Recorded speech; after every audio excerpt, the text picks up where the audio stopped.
Coming onto the mat now, Levan Tsiklauri of Georgia faces Konstantin OVCINNIKOVS of Latvia. This is the first of the semi-finals in the under 81 kilo category. It was OVCINNIKOVS who a little bit earlier on threw Takamatsu for Ippon, the Japanese. That was quite a spanking he dished out there.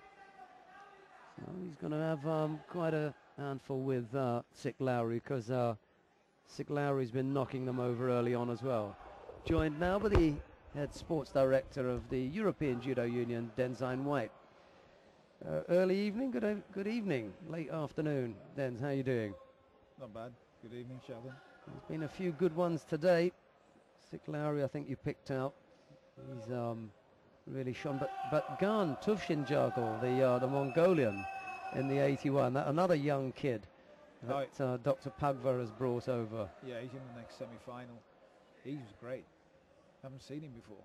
That was a really hard one with Hong, the Korean. The Koreans were screaming and shouting. But, you know, there's a point where he did throw him. It was only a Yuko, but he got the score on the board. It's up to the Korean, you know, to then come back. But like we've seen a few times, they were spending more time trying to find out a way of getting him penalized than to throw him. You know?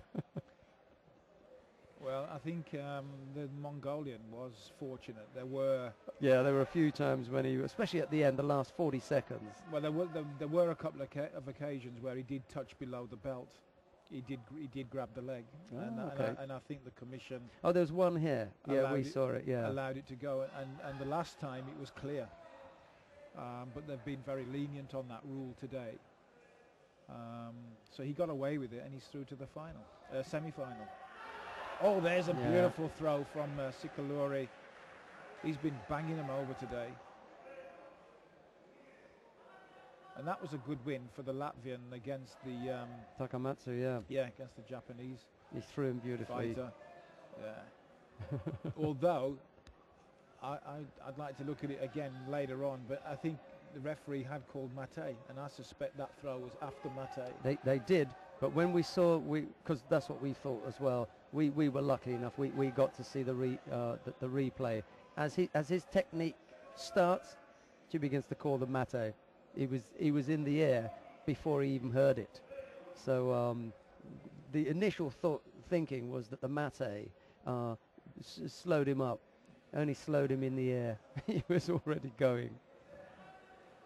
Yeah, I'm still a bit dubious about throws that are allowed after mate, because the guy who's been attacked, once he hears mate, he starts to relax. And the guy who's in the throw, he can't relax. He's going to continue doing what he's doing. But the guy who's on the end of it, he's relaxing. He's heard mate, so he's not going to be killing himself to try and avoid the throw. No, it's a really good point. And obviously, if there's any doubt, then they're going to say that is, you know, there should be no score.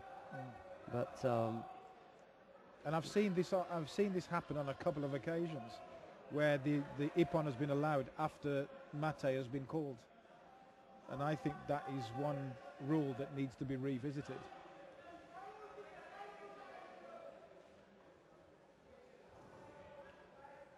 Well, Tsiklauri doesn't have to worry about that now. He's Wazari up at the moment. There's just a little under 2 minutes to go. OVCINNIKOVS hasn't found a way yet to test him.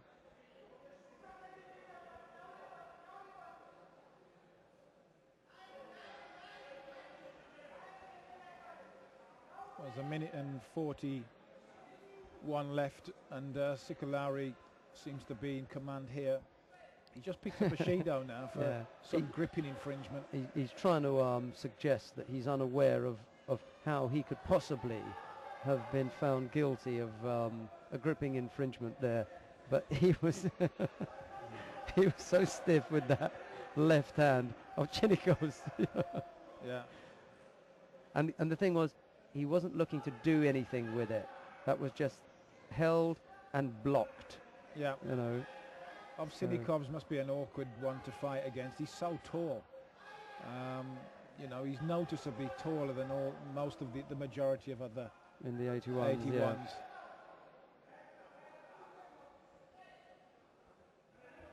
very rangy. He's got the reach, long legs. I think the Canadian boy, Similar Yeah. shape, hasn't he? The Canadian. he He's looks done very thin well. though, doesn't he? He looks a bit on the thin side.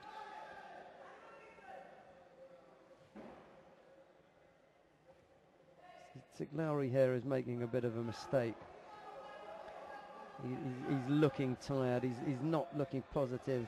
He's already had the one warning. He doesn't want to risk picking up a penalty now and then be on the edge, because if there's one more, then it goes into golden score. Well, he's only got 40 seconds now to clinch the match. Yeah, he's gone past that point now. They won't give him two in this short space of time.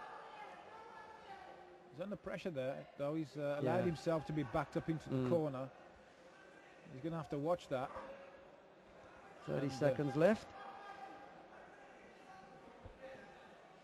The Latvian taking the long way around to gather his thoughts, think about what he's going to do in this last 30 seconds to pull this fight out of the fire. Attacks again with the Mata. Now the hips. But, the referee's called Mate. That's well out. Tsiklauri goes through the advertising board.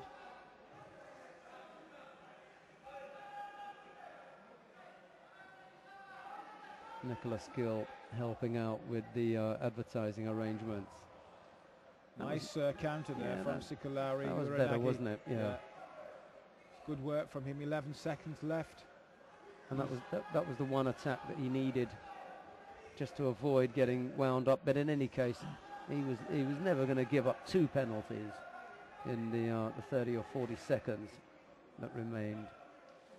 OVCINNIKOVS knows it's gone from him.